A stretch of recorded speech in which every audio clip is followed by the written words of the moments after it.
마음을 여는 풍경. 지금 누군가가 그리운 사람은 공선옥. 전라도 여수에서 살다가 강원도 춘천으로 이사를 왔다.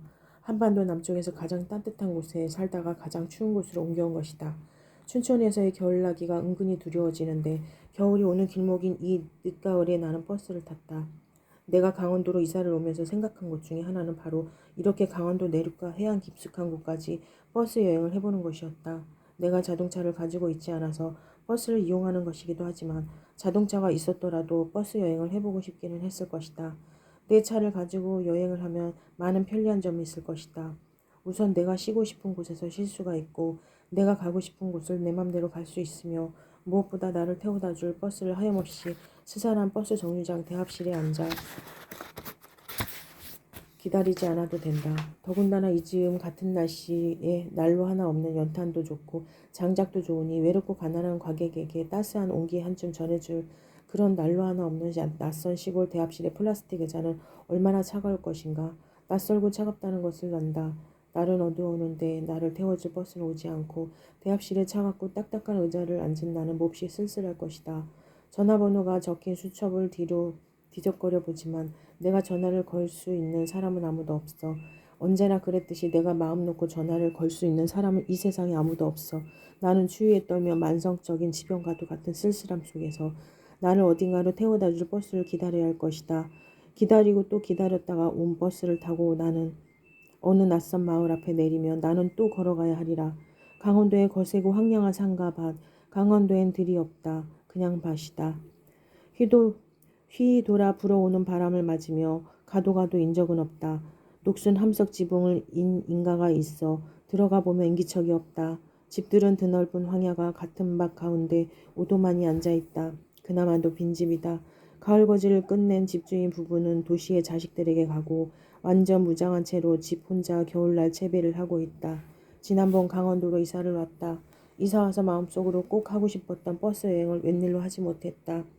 여수사나 춘천사나 한 가지로 옥닥복닥 사느라고 하지 못했다. 산이 저만큼 보이고 시외버스 터미널에 가보면 평창이니 진분이 횡성이니 물치니 속천이 하조되니 버스를 타고 한양 가보고 싶은 지명들이 즐비했다.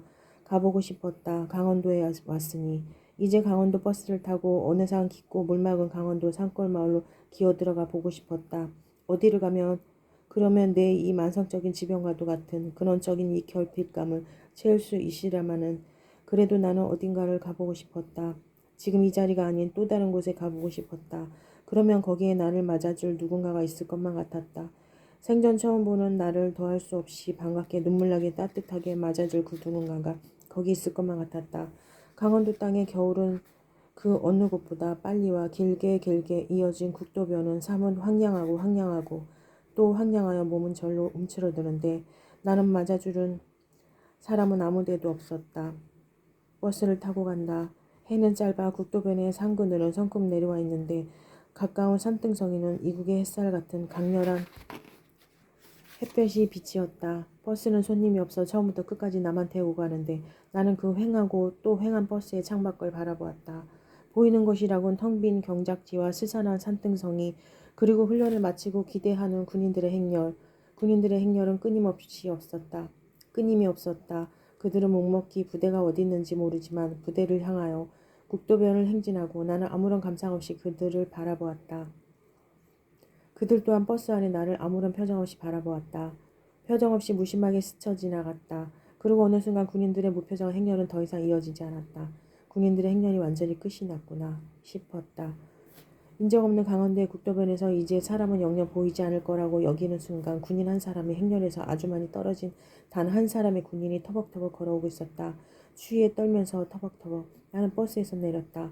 다음 버스가 언제 올지도 모르는데 나는 일행에서 떨어진 어린 병사의 동무가 되어주고 싶었다. 버스는 떠났고 묵묵히 걸어가는 어린 병사에게 나는 말을 붙여봤다.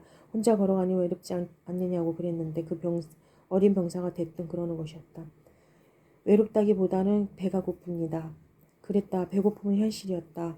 그러면 외로움은 비현실인가? 어떤 작가의 말이 생각났다. 배고픔보다 무서운 건 외로움이고 외로움보다 무서운 건 그리움이라고 했던 병사가 물었다. 혼자 여행하면 외롭지 않느냐고 나는 말했다.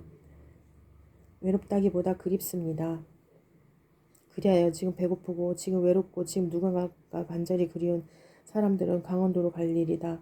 강원도의 국도변에서 오지 않는 버스를 기다려 볼 일이다.